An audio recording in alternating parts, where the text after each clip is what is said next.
And we're back to JavaScript. Let me show the comparison operator.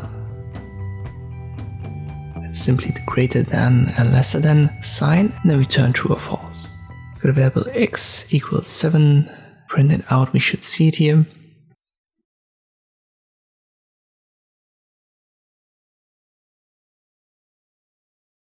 And now we can simply compare that to a number. So x greater than 5, this should be true because 7 is bigger than 5. And here it is. And x greater than 12 should be false. And same goes for lesser than. So x smaller 12 is true. X smaller 3 is false. I hope this video was helpful. Thank you for watching, and I'll see you next time.